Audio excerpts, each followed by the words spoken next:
মেয়ে বায়না করছিল বাবুল্যান্ডে যাওয়ার জন্য, আর অবশেষে তার বাবা এই উইকেন্ডেতে আমাদের নিয়ে গেল মিরপুর 12 বাবুল্যান্ডে। এইখানে বাচ্চাদের জন্য টিকিট 400 করে আর গার্ডিয়ান প্রতি 150 করে, কিন্তু শক্স যদি না থাকে তাহলে এক্সট্রা শক্স কিনে নিয়ে যেতে হবে। তো টিকিট কেটে আমরা ঢুকে পড়লাম বাবুল্যান্ডে। এখানের বাঁ দিকে রয়েছে ফুড কোর্ট আর ডান দিকে মেট্রো রেলের থিম, আরও রয়েছে বল পুল আর বেবি ফ্রেন্ডলি কিছু রাইড। এই ধরনের ইনডোর গেমস কিন্তু বাচ্চারা এমনিতেই অনেক এনজয় করে থাকে।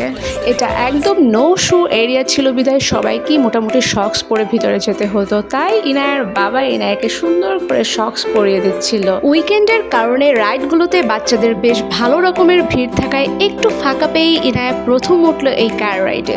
আর আমাদের ভিতর ডিম ইনায়া, সে তো বাবার হাতই ছাড়তে চাচ্ছিল না। তো এখান থেকে ঝটপট নেমে ইনায়ার ইচ্ছে হলো ট্রাম্পোলিন এরিয়ায় যাবে, কিন্তু ট্রাম্পোলিনে বাচ্চাদের ভীষণ ভিড় থাকায় বেশ কিছুক্ষণ আমাদের অপেক্ষা করতে হলো। এখানে আসার পর দেখলাম প্রতিটা বাচ্চাই কিন্তু নিজের মতো করে রাইডগুলো এনজয় করছে। বাচ্চারা কিন্তু মিনিমাম 2 ঘন্টা খেলতে পারবে এখানে, আর এর বেশি যদি টাইম স্পেন্ড করতে চায় তাহলে কাউন্টার থেকে এক্সট্রা টিকিট কেটে নিতে হবে। ট্রাম্পোলিনে তার কিন্তু বেশ জাম্পিং শুরু হয়ে গেল। মাশাল্লাহ, অনেকদিন পর আমার মেয়ে এতটা এনজয় করলো এখানে এসে। আর যেই না ভাইয়াটা আসলো, সে ব্যালেন্স রাখতে না পেরে থপাস করে পড়ে যায়। আর এইদিকে আমি তো বাবা মেয়ের বাস্কেটবল খেলা দেখছিলাম।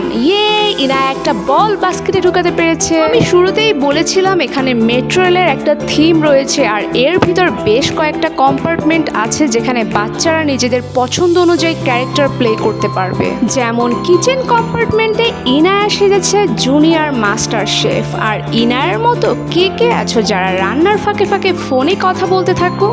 একদম শেষে ছিল মেডিসিন কম্পার্টমেন্ট, যেখানে ইনায়ার বাবা তাকে কিউট একটা ডক্টর সাজিয়ে দেয়। Last but not the least, এটা হচ্ছে ইনায়ার most awaited mini toy train, যেটায় ওঠার জন্য সে শুরু থেকে খুব বায়না করছিল।